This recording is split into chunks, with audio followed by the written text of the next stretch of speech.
A paz de Deus, mais do que vencedores. Vamos dar continuidade ao nosso curso de teologia online. Glória a Deus. Por isso, é muito bom ter você assistindo, curtindo, buscando conhecimento. Isso, já disse na aula 1, tem sido cada vez mais raro pessoas que de fato buscam conhecimento. Informação, as pessoas têm bastante. Agora, o que fazer com essa informação é algo que, infelizmente, hoje em dia está em desuso e muitas pessoas não têm a menor ideia. Estamos aqui com a nossa primeira matéria, que é História de Israel, ok? E vamos para a aula 2, História de Israel, aula 2. Vamos pegar, então, hoje a partir da página 17 da apostila e vamos até a página 55. Então, ao final dessa aula, nós teremos passado por 55 páginas. Será um resumo, essas duas aulas, um pouco mais de uma hora aí, constituirá o resumo de 55 páginas. Não é mole não? Parabéns para você que está se esforçando e buscando conhecimento. Amém? Meus queridos, estamos falando então da poderosa, da incrível nação de Israel, que o povo de Israel, melhor dizendo, que foi escolhido por Deus para seguir os seus caminhos, né? E a partir da página 17 na apostila, nós vemos a seguinte situação, né? O ponto 2, condições religiosas, políticas e sociais. Condições religiosas, políticas e sociais. Em história, quando você quer conhecer muito bem um povo, quando você quer conhecer muito bem uma nação, você vai pegar algumas questões. Por exemplo, alguns pontos ou instâncias que nós chamamos. Esses pontos ou instâncias principais são a política, a economia, a sociedade, a cultura e a religião. São 5 pontos principais, né? Então eu quero conhecer muito bem um povo. Eu tenho que conhecer a política desse povo, eu tenho que conhecer, ou seja, como é que eles se organizam socialmente, eu tenho que conhecer a economia desse povo, como é que eles, o que eles fazem para sobreviver, eu tenho que conhecer a sociedade, qual é a divisão, existem classes sociais, não existem, eu tenho que conhecer a cultura, o que eles produzem que torna eles únicos, e finalmente eu tenho que conhecer a religiosidade, a religião, que é aquilo que eles creem.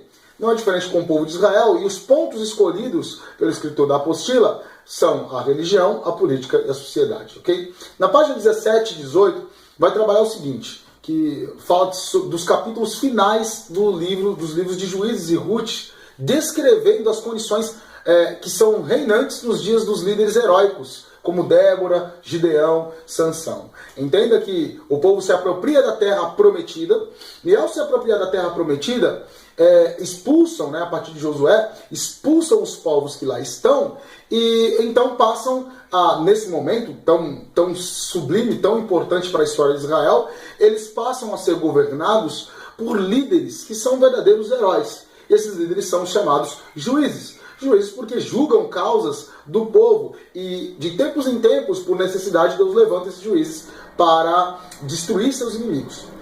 Mica, né, tem um momento que vai trabalhar ali a ideia de Mica e seu santuário, né, serve de exemplo da apostasia religiosa que prevalecia nos dias dos juízes. Então já lá no início de Israel, como povo estabelecido na Terra Prometida, já há aquela questão da idolatria. Na verdade, nós sabemos que a idolatria ela já vai sondar o povo de Israel aos pés do Monte Sinai. O povo nem tinha recebido a lei ainda e já estava quebrando ela, né? Claro, eles não tinham entendido ainda, e através da lei vai ficar muito claro, e Deus permite que, a partir de Moisés, a lei seja escrita, resumida no Decálogo, ou os 10 mandamentos, para que o povo tivesse consciência. Mas quando se estabelece, já tem os 10 mandamentos, já foi batido nessa tecla, Moisés vai falar por várias vezes, Josué vai reforçar, e o povo, ainda assim, na época dos juízes, incorre em apostasia. O que é apostasia? Abandono da fé, afastamento de Deus, né?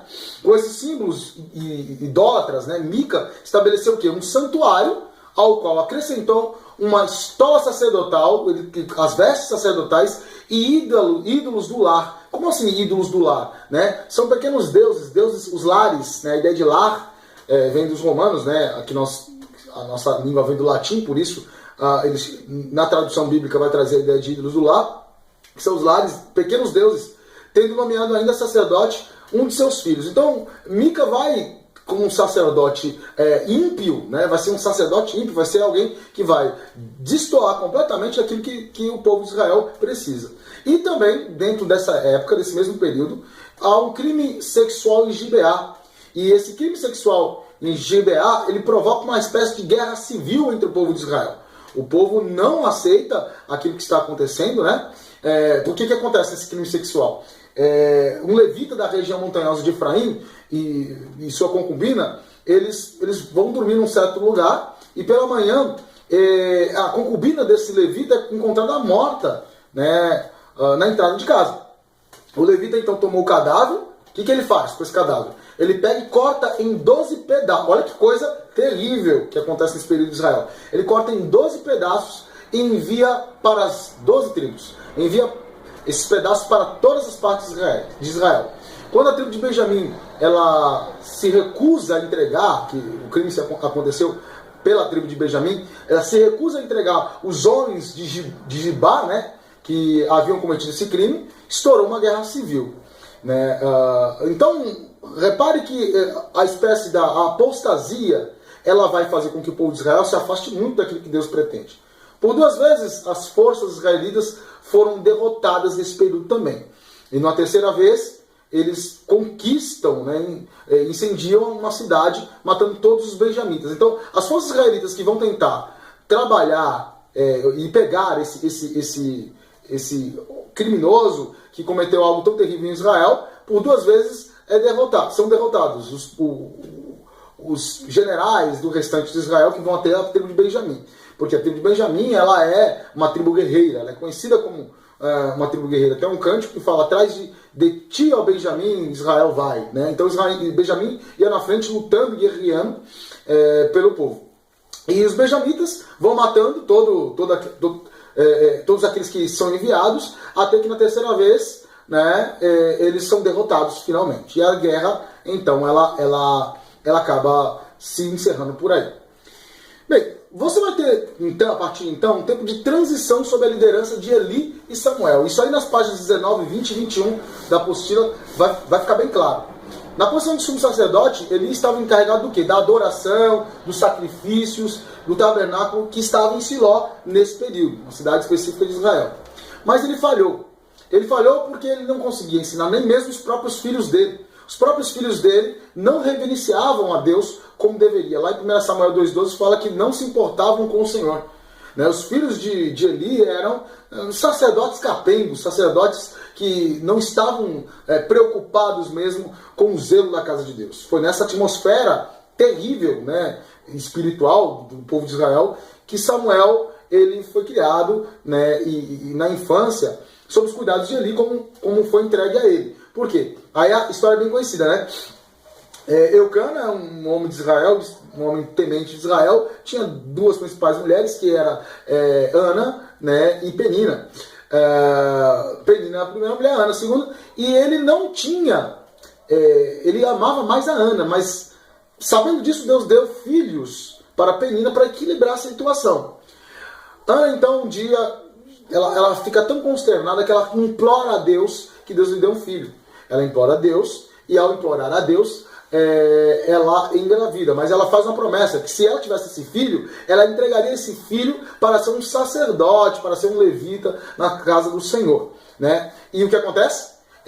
Deus engravida, Deus permite que Ana engravide, não Deus engravida, Deus permite que Ana engravide, e quando ela engravida, ela cumpre. Quando o menino tem 4 anos, ela entrega o menino para Eli, criar ele ali no tabernáculo e como um sacerdote do Senhor. Nesse período, é o mesmo período que os filisteus começam a derrotar os israelitas em várias situações. Né? E quando na hora de Eli ela deu à luz um filho, ela deu, tanto que tem um episódio bem interessante nesse período, porque na hora de Eli ela ter um filho, e ela dá o nome de Icabode. Talvez você já ouviu falar essa expressão, Icabode. Na verdade não é uma expressão, é um nome. É um nome que é uma expressão. Icabode significa que a bênção de Deus foi retirada de Israel. Foi-se a glória de Israel, né, nesse período. E aí os filisteus, famosíssimos filisteus, inimigos clássicos do povo de Israel, vão começar a dar bastante trabalho. Lá na página 21 e 22, vai falar que Samuel obteve o reconhecimento de ser o maior profeta de Israel nesse período. Desde os tempos de Moisés.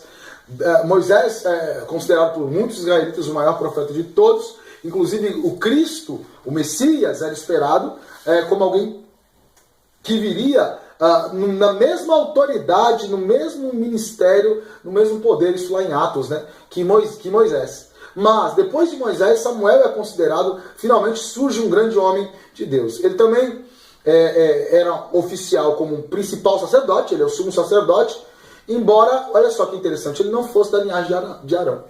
Ele não era da linhagem de Arão, mas o povo reconheceu ele como sumo sacerdote. Um crédito que tem que se lançar a Samuel é que ele impôs sobre os israelitas a adoração, nos moldes do culto, né, nos moldes do culto correto, como Deus esperava. Ele tira do povo de Israel aquela impiedade, estabelece o culto como o Senhor esperava, conforme estava na lei. Nesse período também os líderes tribais clamavam por um rei. E aí começa um problema grave, né? As pessoas têm dessa, né? Deus ele estabelece algo para a nossa vida muitas vezes e nós achamos que está ruim, que não está bem dessa forma, e usamos o nosso livre-arbítrio muitas vezes para reclamar coisas que estão um pouco fora da vontade de Deus. E quando fazemos isso, a consequência muitas vezes não é da mais agradável. Os líderes tribais então clamam por um rei como justificativa para o estabelecimento da monarquia. Eles vão clamar a Samuel que ele assumisse esse lugar. Samuel, por favor, você é o homem apropriado. Samuel rejeita isso. Ele entende que o único rei que Israel tem que ter é o Senhor. Mas o povo nesse período não tem a sua visão espiritual tão desenvolvida e o povo não quer. Na página 22 e 23 da apostila, vai mostrar que através da desobediência deliberada do povo, eles acabam sofrendo ainda problemas com os povos estrangeiros e Deus estabelece Saul como o rei deles. Saul era um homem bonito, era um homem alto, agradava muito aos olhos. Inicialmente ele era muito temente a Deus. Entretanto, logo depois nós sabemos que Saul vai arruinar a sua carreira como um rei através de impiedade. Por quê? Porque ele vai desobedecer a Deus sucessivas vezes, fazendo aquilo que está na cabeça dele. E quando ele finalmente entende que está abandonado por Deus, ele vai procurar auxílio em representantes, sacerdotes, pitonisas de outros deuses que não o Deus de Israel. Saul ele era um guerreiro, ele conduziu a nação em inúmeras vitórias. Ele vai conduzir, inclusive aquele cântico, aí você entende aquele cântico que as mulheres fazem, né? Quando Saul começa a sentir ciúmes de Davi, é porque as mulheres cantavam algo como: Saul matou milhares, mas Davi matou dezenas de milhares. Né? O rei de Israel ele ocupava uma posição singular entre os dirigentes daquele período. Né? Por quê? Ele tinha a responsabilidade de reconhecer pessoalmente o profeta, que era o representante de Deus. E isso Saul falhou várias vezes. Um rei ele tinha a obrigação de dar ouvido ao profeta. Porque o profeta, o rei poderia governar, mas o profeta é que iria trazer ao povo a ordenação de Deus, a direção que o povo precisava. O rei tinha que ser sensível às mensagens do profeta. Saul errou várias vezes em relação a isso, desobedecendo a Samuel. Por isso Samuel tirou a unção divina dele sobre ele, né? E disse que ele deixaria de ser rei. Por causa da desobediência, então Saul vai perder o reinado. E aí tem a famosa história da unção de Davi, né, por Samuel. Numa cerimônia muito particular, em algo que vai acontecer anos antes de Davi se tornar rei. Ele é ungido anos antes. Né? Era algo que Saul até então ele não conhecia. Saul não soube quando Davi foi ungido. Por quê? Por que Davi ele vai ser ungido como rei? Davi mata Golias e chama a atenção da nação. Né? Mas antes disso acontecer, Deus escolhe Davi porque Davi tinha um coração, e é claro, depois nos textos subsequentes vai ficar claro, segundo o coração de Deus. Um coração segundo o coração de Deus. Era um homem que era pastor de ovelhas, então ele tinha essa questão de arrebanhar, de cuidar, o cuidado tão necessário que quando Jesus vai trazer a metáfora do pastor para os servos dele, nós nos tornamos pastores de homens, né? Cuidamos de pessoas, mesmo que você não tenha um ministério pastoral, mas você, como filho de Deus, servo de Deus, você tem que cuidar dos seus irmãos. Davi tinha isso nele, na profissão e naquilo que ele era. Um homem temente, absolutamente temente a Deus. Nas páginas 24 e 25, Davi vai contar aquele período em que Davi já ungido, já famoso em Israel, ele vai ser perseguido por Saul. Que, se você já leu, né, as passagens de Samuel ali, do livro de Samuel, é angustiante, irmãos. Parece você que novela misericórdia, né? Você assiste novela, mas tudo bem, digamos que você assista as novelas bíblicas por aí. Mas ou séries, você gosta dessa trama. É impressionante a narrativa bíblica, como ela te prende a atenção. Porque é algo que vai te angustiando ali, ver a perseguição injusta de Saul contra Davi, porque Saul, lá por esses momentos, ele já está entendendo que Davi, ele é escolhido de Deus e ele não mais, né? Davi consegue escapar várias vezes dessa tentativa de assassinato de Saul. Saul se volta contra Deus então nesse momento, mas buscando a Deus, mas ele não tem resposta por meio de sonhos, ele não tem a resposta por meio de Urim e Tumim, que era uma espécie de adivinhação direcionada por Deus, ele não tinha a resposta dos profetas, e ele fica aterrorizado, irmãos. Ele fica aterrorizado, em desespero, ele apela para médiuns espíritas daquela época, né? É tanto que Allan Kardec, na sua obra O Evangelho segundo o Espiritismo, ele vai entender que quando Saul vai procurar Samuel ali naquela passagem da pitonisa de Endor, né, ele vai procurar uma profetisa de outros deuses na cidade de Endor, ali quando ela invoca, sobe o espírito de Samuel. Mas na verdade, se você analisa o texto, você vê que não é o espírito de Samuel. Saul entende que é o espírito de Samuel. Em nenhum momento a Bíblia fala o espírito de Samuel. Saul entende. A mulher faz um monte de pergunta para Saul, Saul cai direitinho na lábia da mulher e ela invoca um espírito que sobe, portanto é um espírito maligno, intenso, e ali Saul assina de vez a sua perdição, porque ele vai procurar outros deuses, né? No recurso da peregrinação, os filisteus tiraram a vida dos 3 filhos de Saul. No meio da situação, Saul está desesperado e vai procurar essa profetisa, porque ele sabe que ele vai perder a guerra, então Deus não responde, e como é o fim dele, ele tenta as últimas cartadas com outros deuses. Irmãos, não adianta. Quantas pessoas que no meio do desespero procuram outras coisas, o resultado é destruição, aí total, aí sem piedade, porque ele se afasta da misericórdia de Deus. Uma vez que ele se afasta da misericórdia de Deus, infelizmente só resta o juízo, e só restou o juízo para Saul, e esse juízo foi terrível contra a família dele, perde os filhos, né? O próprio Saul é ferido por arqueiros inimigos, a fim de evitar um tratamento brutal, porque ele não morre, e ele sabia que ia ser castigado, ia ser torturado até a morte. Ele então se joga contra a própria espada, pondo fim à própria vida, se suicida. Bem, depois disso, na página 25 e 26, nós vamos ver a união de Israel sobre Davi e Salomão. Aí nós chegamos na parte de Davi e Salomão. É um período áureo, a época de Davi e Salomão. Nunca foi duplicado esse período. Como assim?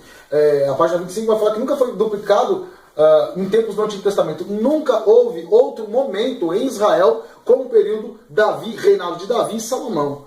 Sabemos que a vida do rei Davi, depois, por erros próprios dele, vai ser meio complicada mais na área familiar. Tem uma guerra aqui, uma guerra ali, mas juntar o período dele com o período de Salomão então foi próspero, foi tranquilo. Os problemas do período de Salomão foram com o próprio Salomão, e Salomão cometeu erros que plantaram a idolatria, estabeleceram de vez a idolatria no povo de Israel. A gente vai chegar lá, né? Na página 25 e 26 fala da união e expansão davídica, a união do reino e depois expansão.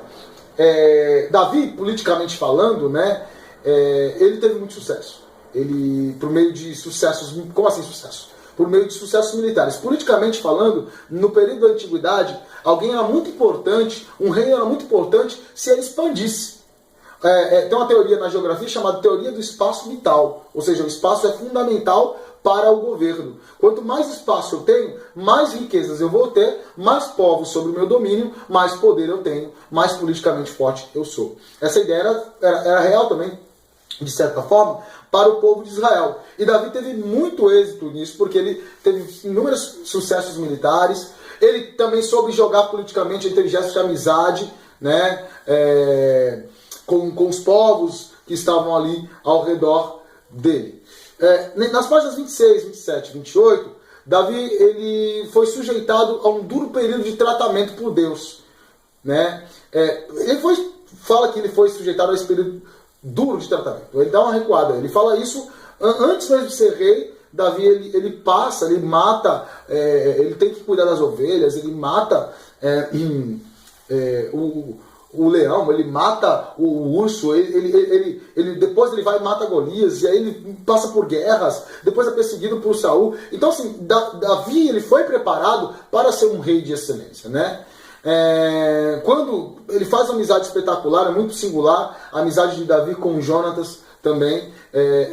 Infelizmente a maldade humana, a visão errada, a leitura bíblica errada pode levar a erros e heresias terríveis. Vocês sabem que essas igrejas mais inclusivas chegou a dizer que Davi tinha um relacionamento homossexual com Jonatas. Meus queridos, se algum dia você ouvir isso, é uma leitura completamente equivocada, né, da Bíblia. Primeiro porque você sabe que Deus ele abomina a questão da prática homossexual, e não só por isso, mas também porque não há evidência nenhuma.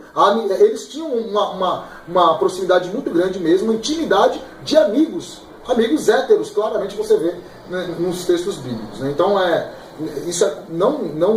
ouça, respeite a opinião, mas fale que é uma leitura errada se alguém passar isso para você. Quando Jonatas morre, Davi é dominado pela tristeza. Ele vai... quando Jonatas e Saul morrem, não só quando Jonatas, né? Davi respeitava, isso é fundamental também falar, Davi respeitava Saul profundamente. Davi, por 2 vezes, teve a chance de matar Saul, e ele não fez, porque ele falou que não tocaria no ungido do Senhor. Fantástica a visão espiritual de que Deus é quem domina as coisas. A gente vai falar isso mais pra frente também, né? Ele promove um tributo imortal a Saul e Jonatas, né? Um dos maiores homenagens que há no Antigo Testamento. O povo de Judá promete lealdade então a Davi, ao passo que Davi, quando Saul morre, Davi assume Judá, mas os demais israelitas permanecem leais, né, o resto das tribos de Israel, à liderança de Abner e Is-Bosete. Ou seja, eles não querem inicialmente estar debaixo da liderança de Davi. Quando Davi então é aceito pela nação toda, ele é aceito pelo povo, e os filisteus contra-atacam novamente. Mas, mais uma vez, Davi tem êxito. Davi volta a sua atenção para Jerusalém. Então, aliás, a história de Jerusalém é muito interessante, porque na época, Jerusalém era a antiga Salém, né, de Melquisedeque e tudo mais. Lá no Gênesis já era cidade extremamente importante. Ela ficou nas mãos de um povo virou uma cidade chamada Jebus, que era uma fortaleza, tinha muros, que era uma cidade pequena, mas que zombava, porque nenhum inimigo conseguia derrotar. A história de como Deus ilumina e dá sabedoria para Davi conquistar Jebus é fantástica, porque Davi, já cansado, porque ele sobe ali o Monte Hebron, e são 800 metros de subida, com muita dificuldade, com carruagem, cavalo, chega cansado lá e tem um muro. Naquela época as cidades eram fortificadas com muros de 10 metros de altura por 3 de largura, e muito difíceis, não tinham dinamite, não tinham arma de fogo, não tinha como derrubar aquele muro. E o povo lá de Jebus zombando de Davi e do seu povo. Então Deus dá uma estratégia para Davi. A estratégia era, tinha uma fonte de Israel chamada Fonte da Virgem, que era onde se abasteciam. Eram 20 metros por debaixo do muro e da cidade, de fora para dentro da cidade. Davi só precisava nadar esses 20 metros. Ele e os seus principais generais nadam esses 20 metros, entram na cidade, derrotam as principais forças inimigas, abrem os portões e os soldados invadem e ganham essa cidade de Jebus. Quando eles derrotam essa cidade se torna a cidade de Davi, e Davi, como Salém era a antiga, né, cidade da paz, agora Davi chama essa cidade então de Jerusalém. Fantástico a história da tomada. E essa cidade, ele volta a atenção, né, no reinado dele. Davi então, depois de conquistar, ele se estabelece como um rei total do povo. Jerusalém tornou-se então, a partir daí já, o centro religioso da nação inteira. Você sabe que Jerusalém hoje talvez uma das cidades religiosas mais importantes do mundo, porque Jerusalém concentra as 3 religiões monoteístas, ou seja, que adoram um único Deus, que é o judaísmo, os judeus, né, o povo de Israel, o cristianismo e o islamismo. Essas três religiões, elas têm Jerusalém como fundamental. Ok?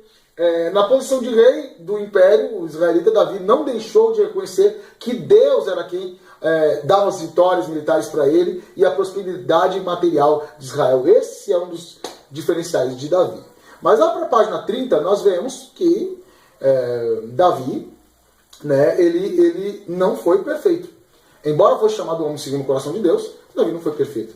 Ao mesmo tempo, Davi, como pecador verdadeiramente penitente, que reconheceu sua iniquidade, qualificou-se assim como um homem que agradava a Deus. Então, mesmo sendo pecador, ele agradava a Deus. Por quê? Vejamos a página 31, ele vai tratar uma das coisas que podem ilustrar isso. O caso de Davi com Batseba. Nesse caso, Davi estava no auge do reinado dele. Esse caso vai dividir as águas.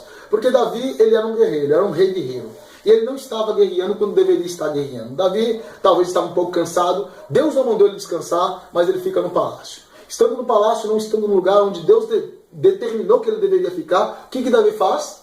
Davi fica descansando e um belo dia ele vai lá e está na sacada do seu palácio e ele vê Batseba tomando banho. Eu brinco, ela está tomando banho pelada e ele nua, completamente nua. Ele não aguenta, ele busca Batseba e ele tem relações com ela, ela engravida, ele fica indignado com isso, fala para ela ter relações com o marido não tem relações com ela, porque embora ele fosse estrangeiro, ele respeitava a lei de Israel do guerreiro não ter relações durante a guerra, ele dorme na porta, então Davi manda colocar o homem na frente da linha de batalha e o homem é eliminado cruelmente. Davi peca múltiplas vezes, no atacar só, múltiplos pecados, né? Esse caso vai dividir a vida de Davi. 4 foram as consequências, segundo aí a página 31. Primeiro, foi o julgamento que atingiu o coração de Davi pela perda do filho. Ela engravida, ela perde o filho. Davi jejua até o menino morrer. Quando morre, ele para de jejuar. Deus, mesmo com o jejum de Davi, Deus não salva o menino. Depois, o perdão do Senhor sobre Davi, que confessou seu pecado. E essa é a diferença. Por que Davi é um homem segundo o coração de Deus? Porque ele não pecava? Não. Porque ele pecava, se arrependia e não voltava naquele pecado.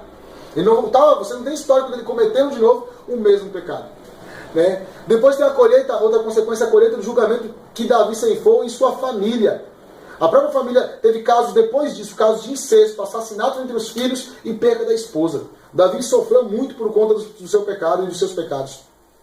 E finalmente a graça de Deus para com Davi e depois do seu arrependimento, que Deus poderia ter destruído, mas Deus não destruiu. Lá na página 32 fala da tragédia dos filhos de Davi. E aí não se arrumou mais a família de Davi, né? Ele teve 12 esposas que estão registradas. Dessas 12 estão registrados os nomes de 8, né, nos livros bíblicos. E pelo menos 10 concubinas. E ele teve 21 filhos e filhas. Né? Então Davi, esses filhos trouxeram muitos problemas para Davi no período dele mesmo. Causou muitos, como eu disse, incestos, assassinatos e aí vai. E aí nós chegamos na era de Salomão, que foi um período áureo. O reinado de Salomão se caracterizou por paz, prosperidade. Davi, ele estabeleceu o reino, mas Salomão, ele que colheu os benefícios que o pai dele tinha plantado. Na página 33, fala da ascensão de Salomão, o trono de seu pai, que ocorreu em oposição, né? Que não teve oposição, tentaram não fazer Salomão não conquistar, o trono, mas Salomão pede sabedoria para Deus e Deus dá sabedoria para ele. É interessante, porque Salomão poderia pedir dinheiro, poderia pedir mulheres, poderia pedir riqueza, poderia pedir conquistas. Salomão pede sabedoria. E com a sabedoria ele conquista tudo aquilo que ele quer. Salomão montou a mula do rei Davi em Gibeon, né? Escoltado por Benania e pelo exército real. Ali ele se transforma o rei de Israel. Na página 34, após a morte de Davi, Salomão fortaleceu o reino, né, o trono, e ao estabelecer o trono, né, ele conseguiu evitar qualquer tipo de conspiração. É interessante que é um reino pacífico. Por meio de um sonho ele recebeu a certeza de que Deus ia conferir para ele o pedido da sabedoria, né, e nessa sabedoria ele tem um discernimento fantástico. Né? Ele organiza, na página 35 vai falar que ele organiza o reino, né, ele cobra impostos duros. Isso foi um erro de Salomão, porque ele fica um reino extremamente rico, mas ele cobra impostos caríssimos, né?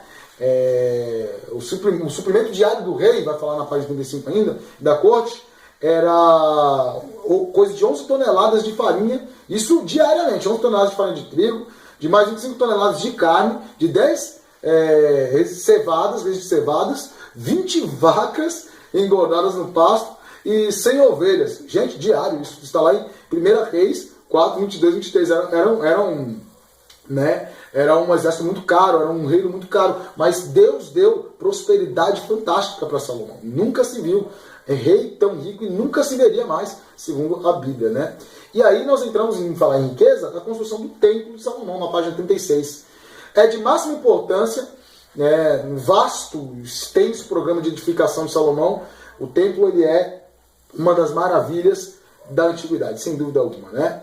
Salomão foi a figura-chave para as cerimônias de consagração do templo. Ele era um rei singular nesse aspecto.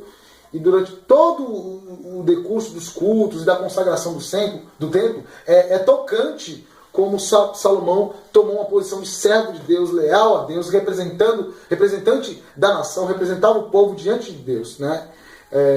Essa consagração do templo, ela foi algo ímpar na história de Israel desde o Monte Sinai. Então os especialistas em história de Israel enfatizam isso. Na página 37, porém, vai mostrar que Salomão também, apesar de ser tão fantástico e tão sábio, é curioso como é que pode um homem tão sábio cair na apostasia. Os especialistas dizem que ele pode se afastado de Deus. Por quê?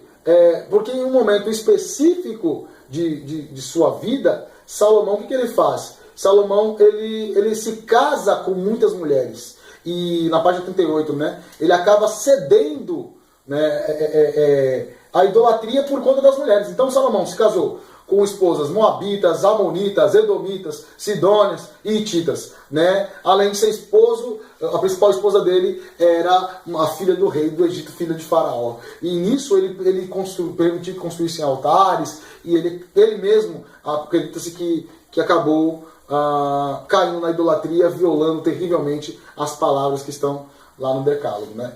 Na página 39 fala da monarquia unida, né? Que passou, né, Israel e Judá entre os reinados de Davi e Salomão.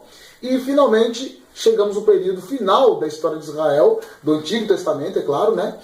Que é o que mais nos interessa aqui, que é a monarquia dividida. Roboão manteve-se, né, depois que Salomão reinou por 40 anos, ele morre. Após a sua morte, a monarquia vai se cindir em 2 reinos, o de Israel e o de Judá. É nesse momento que tem aquela ideia de reino dividido, entende?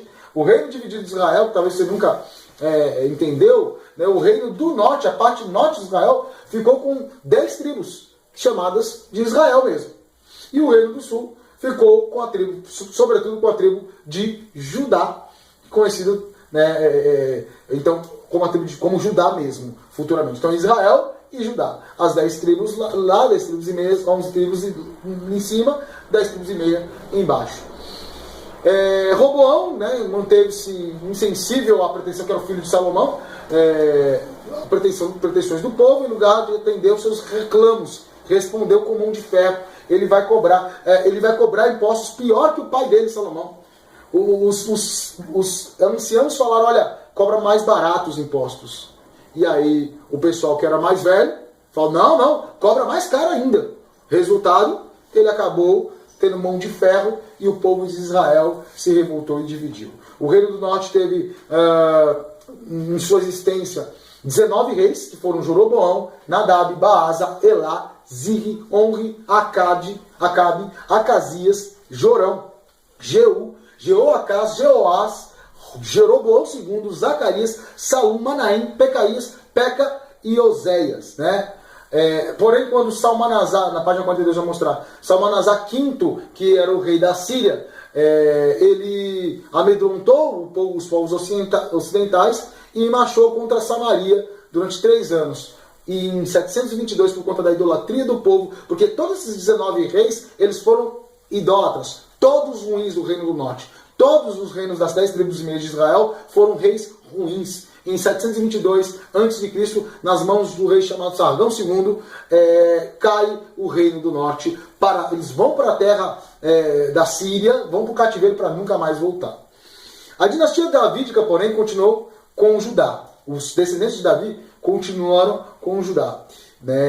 E a dinastia de Davi foi Davi, Salomão, Reoboão, os reis, Abião, Asa, Jeosafá, Jeorão, Acasias, Atalia, Joás, Amazias, Uzias, Jotão, Acás, Ezequias, Manassés, Amon, Josias, Jeoacás, Joaquim, ou Jeconias, tem os dois, chamado os dois, e Zedequias, esses reis, tivemos uma mescla de reis bons e reis ruins, mas no final também uma série de reis ruins acabaram acarretando a derrota do povo de Israel.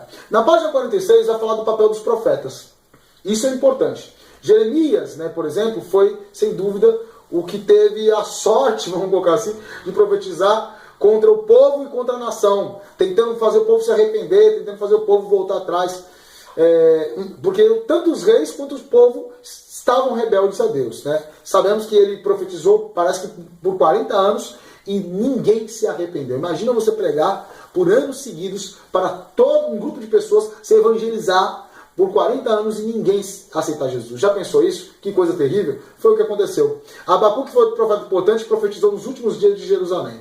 Obadias, ele teria trabalhado também nos últimos dias de Jerusalém, e sua profecia, que foi rápida de certa forma, vai se dirigir aos edomitas. Lembra de Edom? Na última aula nós falamos, os descendentes de Esaú, para quê? Para mostrar que se o povo, ele faz falar na página, eleito, o quanto o povo eleito ia sofrer na mão dos edomitas, antes de ir para o cativeiro.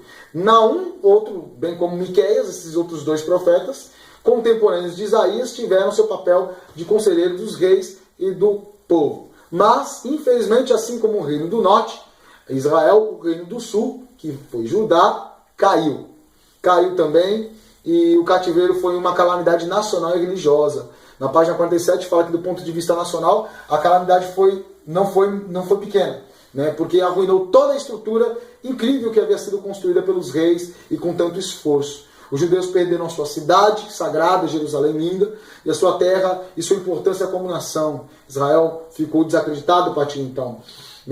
Mas ganharam o que não podiam, o que tinham perdido nos dias pacíficos. O que eles ganharam? Eles puderam, após passar 70 anos do cativeiro, porque o rei Nabucodonosor leva-os para o cativeiro. Então reparem, os assírios que tinham levado Israel foram conquistados pelos babilônios. Os babilônios que conquistaram, tomam conta, se apropriam, Israel não vai voltar mais, E Judá, o reino do sul, ele é apropriado a partir de então, ele é apropriado por Nabucodonosor. Nabucodonosor, ao se apropriar de Jerusalém, do povo de Israel, também vai se apropriar do povo de Judá. E quando ele se apropria do povo de Judá, a Babilônia, ela, depois de um tempo, passa por uns 70 anos ali, ela é apropriada pelos persas. E quando os persas se apropriam, os persas tinham uma outra forma de governar. Eles cobravam impostos, mas deixavam que o povo ficasse nos seus países, nas suas nações, e adorasse seus deuses. Então os persas, com Ciro, vão libertar o povo de Israel, que vai finalmente retornar do cativeiro com profetas como Daniel, debaixo de profecias como de Daniel, Ezequiel, etc. O período inteiro consiste de 4 épocas, sendo o período, depois disso, vai ter o período interbíblico, aí nas páginas 47 a 55, vão falar justamente desse período interbíblico. Esse período interbíblico, você também pode pensar como um período intertestamentário. Olha só que palavrão, vamos colocar assim, intertestamentário. Interbíblico, intertestamentário, ou seja, entre os testamentos. É muito curioso que quando você está lendo o Antigo Testamento, digamos que você lê tudo, de Gênesis a Malaquias. Quando você chega a Malaquias, você vira a página, e quando você vira a página, já é Novo Testamento. Essa virada de página, brincando aqui com a expressão, é um salto de cerca de 400 anos. De 400 anos de Malaquias a Cristo nós temos. E esse período de 400 anos é chamado de interbíblico, porque não tem profecia, Deus não usa profetas, Deus não fala com ninguém, não tem livros sagrados, tem livros históricos, mas não sagrados. E então é um período bastante importante, porém, para você entender o Novo Testamento. Esse período ele vai se constituir de essa época vai se constituir de 4 períodos, que é o período pérsico, né, dos persas, período grego, quando Alexandre o Grande conquista. Depois você tem o período macabeu ou asmoneu, que é quando o povo de Israel, através da revolta dos filhos de Judas, de um homem chamado Judas, principalmente macabeus, né, conseguem superar e libertar o povo, que também é chamado de asmoneu. E finalmente o período romano. No período romano, quando Pompeu conquista toda a Judéia, né, se eu não me engano, em 63 a.C., o cenário é preparado. E aí nós temos o cenário para o nascimento de Cristo. Né? Nesse tempo, Paulo diz, Paulo fala aqui em Romanos 5,6, que a seu tempo, ou seja, Cristo se manifestou. Então, Deus prepara de forma maravilhosa esse período. O mundo que Jesus nasceu era o melhor de toda a história para o nascimento de Cristo. Não tem um momento melhor. Deus traz o seu filho, o seu servo, o seu ungido, o Cristo, no momento correto para fazer a obra dele. Era um momento apropriado. Tínhamos uma língua como o grego, que é uma língua universal. Quando depois o Novo Testamento vai ser escrito, ele vai poder circular livremente. Temos um império como o romano, ou seja, quem é cidadão romano como Paulo poderia percorrer todo o império pregando a palavra. É fantástico, né? E aí você tem um salto, porque assim, o povo de Israel, em 70 depois de Cristo, ali no período de Cristo, no nascimento de Cristo, 70 depois de Cristo, depois do nascimento dele, aproximadamente, o segundo templo, ele vai ser destruído. O primeiro templo havia sido destruído pelos babilônios, ok? E em 70 depois de Cristo, o segundo templo vai ser destruído também. Quando esse segundo templo é destruído, o povo fica um pouquinho de judeus ainda na terra até por volta de 150, em meados do século II, e esse restante é expulso. É claro que sempre sobraram alguns judeus resistentes ali na terra, mas deixou de ser nação. Israel vai deixar de ser nação entre 70 depois de Cristo até 29 de novembro de 1947, quando nesse momento, após a Segunda Guerra Mundial, né, há uma partilha da Palestina, do período da região de Israel, e a ONU determina que o povo de Israel tem novamente morada. E se cumpre a profecia que está em Isaías 66:8, que diz: quem jamais ouviu tal coisa? Quem ouviu coisa semelhante? Pode acaso nascer uma terra num só dia? Ou nasce uma nação de uma só vez? Pois Siló, antes que lhe viessem as dores, deu à luz a seus filhos. Ou seja, Israel nasceu de um dia só, em 29 de novembro de 1947, em um único dia, nunca antes acontecido, e acredito que nunca mais vai acontecer. A ONU estabeleceu um país, exatamente como diz em Isaías 66.8, uma profecia cumprida literalmente. Isso me faz trazer o ponto teológico. E o ponto teológico de hoje, né, que é quando sabe que o ponto teológico, toda aula eu vou trazer alguma coisa de doutrina, de teologia sistemática, né? O ponto teológico hoje eu quero falar sobre algo que está nesse livro aqui, Fé e Realidade, de Wolfgang Pannenberg, que é um alemão, que ele é o maior especialista em ressurreição vivo hoje. Mas não vou falar de ressurreição nesse momento não. Vai ter um momento próprio para a gente falar sobre isso. Né? Eu vou falar ainda de teologia própria, como nós também falamos sobre a questão da idolatria na última aula. Teologia própria. Eu vou falar sobre a ação de Deus na história. Deus age poderosamente na história. Deus é o Senhor da história. E o Pannenberg vai trabalhar isso de maneira genial nesse livro. Né? Ele vai falar assim, por exemplo, na página 74 e 75, ele fala: de acordo com a tradição bíblica, o ser misterioso que nos períodos mais remotos nem mesmo possuía um nome, mas era designado como o Deus de Abraão, o temor de Isaac, ou o poderoso de Jacó, e finalmente para Moisés como Yahvé, revelou a si mesmo a fim de ser considerado Deus por causa dos seus feitos históricos realizados. Olha isso, que forte! Deus agindo na história. Depois na página 114 ele fala: isso de fato é história. Olha a definição do Pannenberg de história. E eu, como historiador, fico tocado com essa definição. Isso, de fato, é história. Deus agindo em sua criação.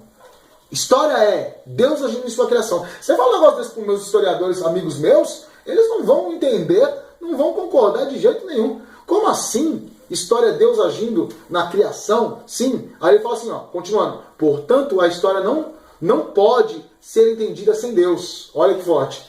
E absolutamente não é entendida se for concebida no campo da ação humana. Não dá para entender história, de fato, sem olhar para Deus. É por isso que nós não conseguimos tirar as lições importantes da história. O homem secular, o homem natural que não compreende as coisas de Deus, não usa Deus para entender a história, não aprende lições da história e comete sempre os mesmos erros. É isso ou não é que nós enxergamos no nosso mundo? Aí eu concluo da seguinte forma, né, sobre esse negócio de ação de Deus na história. Deus age indiretamente na história, através dos seus feitos memoráveis ou milagres. Deus age na história de forma incrível, através de milagres. Israel se tornando país em um dia só, um milagre contemporâneo. E como é que ele faz isso? Utilizando os seus servos. Deus usa a minha vida e a sua para fazermos milagres. Ele nos usa, né? Ele faz os milagres, na verdade. E nós somos os instrumentos, ok? Fim, então, da nossa matéria de Israel. Espero que você tenha aproveitado, buscado conhecimento, ok? Quero deixar duas perguntas para o debate aqui. Pensando nessa segunda aula, Deus é o Senhor da história. Por que, então, muitos cristãos, muitos cristãos, pensam que podem escapar desse domínio? Por que tem tanta gente, inclusive cristãos, que acham que consegue escapar da ação de Deus na história, que acham que pode viver uma vida distante de Deus, ou eles organizando suas próprias vidas? E a segunda pergunta, mais ou menos dentro dessa linha, como lidar com o fato de Deus ser o soberano Senhor da história, mas ainda assim nos dá o livre-arbítrio? Como é que é isso? Deus é soberano, ele vai cumprir tudo o que ele quer, mas ainda assim ele dá livre-arbítrio para a gente. Como isso acontece? Né? Curioso? Vou deixar aqui nos comentários e dê a sua resposta, tá bom? Deus abençoe a sua vida e até a próxima matéria. Assista o vídeo de apoio, pegue o livro também que é o extra, leia a apostila, faça a sua prova e seja abençoado em nome de Jesus. Amém?